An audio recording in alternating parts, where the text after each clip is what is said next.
அதுக்கு தேவையான பொருட்கள் பார்த்துக்கலாம்.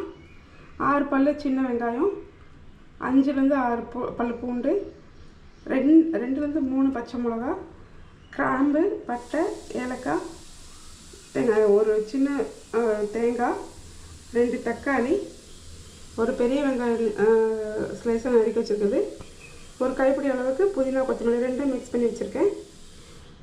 அப்புறம் வந்து தேவையான அளவுக்கு சமைக்கிறதுக்கு தேவையான அளவுக்கு தேங்காய் பால். அப்புறம் தாளிக்கிறதுக்கு இந்த புலாவ் செய்கிறதுக்கு ஃபஸ்ட்டு மசாலா ரெடி பண்ணிக்குவோம். அதுக்கு வந்து 2லேருந்து 3 பச்சை மிளகா, காரம் கம்மியாக இருக்குது அதனால். அப்புறம் சின்னதாக ஒரு துண்டு இஞ்சி, ஒரு டேஸ்ட்டுக்கு தகுந்த மாதிரி இன்க்ரீடியன்ஸ் சேர்த்துக்கோங்க. 5லேருந்து 6 சின்ன வெங்காயம், அப்புறம் பூண்டு,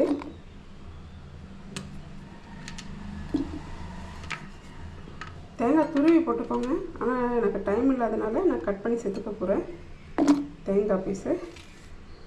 அப்புறம் ஒரு கைப்பிடி அளவுக்கு கொத்தமல்லி புதினாவும் சேர்த்துக்க போகிறேன்.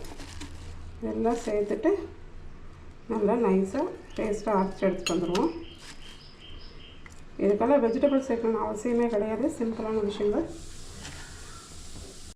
குக்கர் அடுப்பில் வச்சு நல்லா ஹீட் ஆகட்டும். ஹீட் ஆனதுக்கப்புறம் கொஞ்சம் வெண்ணெயை சேர்த்துக்குவோம். ஒரு கப் அளவுக்கு அரிசி எடுத்துகிட்டு வாஷ் பண்ணி ஒரு அரை மணி நேரம் ஊற வச்சுருக்கேன். ஊற வச்ச இந்த பொருட்களெல்லாம் சேர்த்து புலாவ் செய்யலாம். வாங்க. சேர்த்துட்டு உடனே நல்லா மெல்ட் ஆகிடுச்சு. இங்கே பாருங்கள், நல்லா மெல்ட் ஆகிடுச்சு. இந்த டைமில் வந்து நம்ம எடுத்து வச்சுருக்கிற முந்திரி பருப்பை வறுத்து எடுத்துக்கலாம். இது கார்னிஷ்காக தான், சும்மா லைட்டாக வறுத்து எடுத்துக்கலாம்.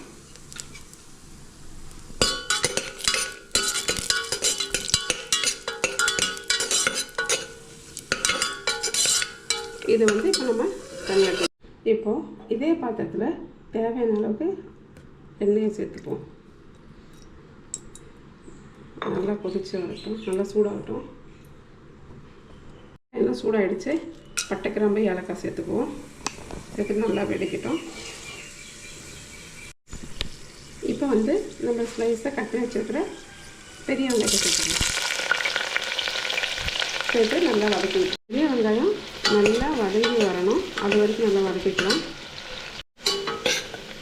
நல்லா இந்த அளவுக்கு செவக்க வதங்கி வரணும் வெங்காயம். அதுக்கப்புறம் நம்ம கட் பண்ணி வச்சுக்கிற 2 தக்காளியும் சேர்த்துக்கலாம். இப்போது நம்ம கட் பண்ணி வச்சுருக்கிற தக்காளியை இது கூட சேர்த்துக்கலாம். 2 ஸ்லைஸு 2 தக்காளி சேர்த்துட்டு நல்லா இது வதங்கி வர வரைக்கும் நல்லா வதக்கிக்கலாம்.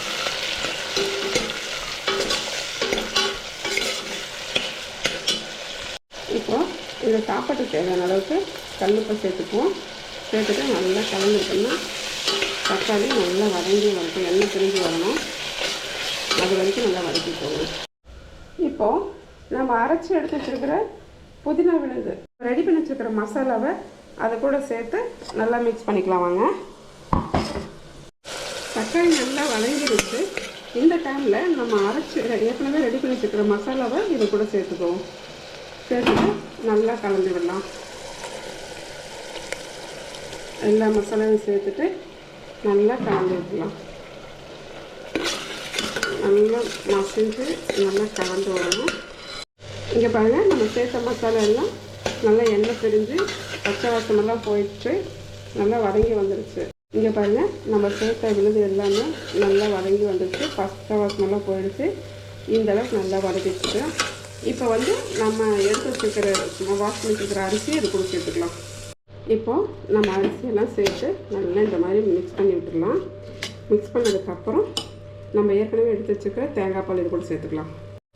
இப்போ வந்து நம்ம 2 கப் அளவுக்கு தேங்காய் பால் எடுத்து வச்சுருக்கோம், அதை இது கூட சேர்த்துக்கலாம். சேர்த்துட்டு நல்லா கலந்து விட்டுடலாம். கலந்து விட்டுட்டு விசில் போட்டு விட்டுக்கலாம்.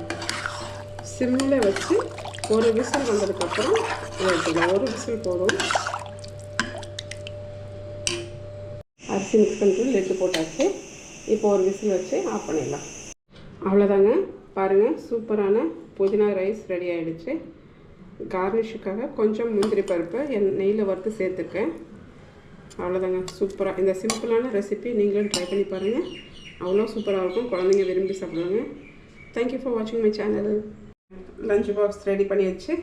இதுக்கு ஸ்நாக்ஸும் சேர்த்து, அதாவது கொண்டக்கடலை வேக வச்சு தொட்டுக்கிறதுக்கு கொஞ்சம் தயிர் பச்சடி, கொண்டக்கடலை வேக வச்சு அதையும் பேக் பண்ணி பாப்பாவுக்கு கொடுத்து விட போகிறேன்.